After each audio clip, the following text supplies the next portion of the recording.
Hello, bachcho. Let's read the question. Read the following statements A and B carefully and choose the correct option. Statement A, histones are basic in nature. Statement B, histones are rich in amino acids, lysine and arginine. So basically question बता रहा है कि दो statements है A and B. Statement A is histones are basic in nature, मतलब histones का nature basic होता है. Statement B is histones are rich in amino acids, lysine and arginine. तो अब हमें बताना है कि क्या स्टेटमेंट ए और बी करेक्ट है, और अगर करेक्ट है तो क्या बी स्टेटमेंट ए का करेक्ट एक्सप्लेनेशन है. तो सबसे पहले देखते हैं कि यहाँ पे की कंसेप्ट क्या है.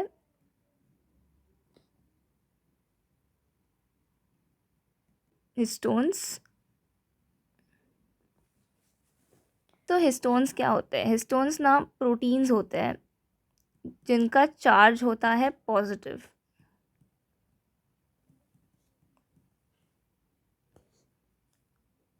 ये पॉजिटिव चार्ज की वजह से जो डीएनए होता है उसको रैप कर सकते हैं, क्योंकि डीएनए क्या होता है? Negatively charged. सो जैसे पतंग और मांझा होता है तो हम मांझे को रोल में बांधते हैं, तो उसी तरह जो मांझा है उसे हम कह सकते, वो रोल को हम कह सकते हैं हिस्टोन प्रोटीन, एंड हमारा डीएनए उसके अराउंड रैप्ड होता है. तो उससे जो डीएनए है वो कॉम्पैक्ट रह सकता है. सो ये हिस्टोन प्रोटीन्स जो होते हैं इनमें लाइजीन और आर्जिनिन, ये अमीनो एसिड्स बहुत ज़्यादा होते हैं, और ये दोनों क्या है? Basic amino acids. इसी की वजह से हिस्टोन पे पॉजिटिव चार्ज भी आता है. सो अब हम आते हैं हमारे स्टेटमेंट्स पे. Histones are basic in nature. So या this is correct. Histones are basic in nature. Histones are rich in amino acids, lysine and arginine.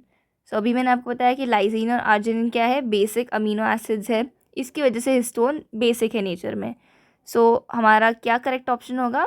Both the statements A and B are correct and B is the correct explanation of A, क्योंकि वो बता रहा है कि lysine और arginine होते हैं histone में, और उसी की वजह से histones are basic in nature. Hope you have understood it well. Good luck and thank you.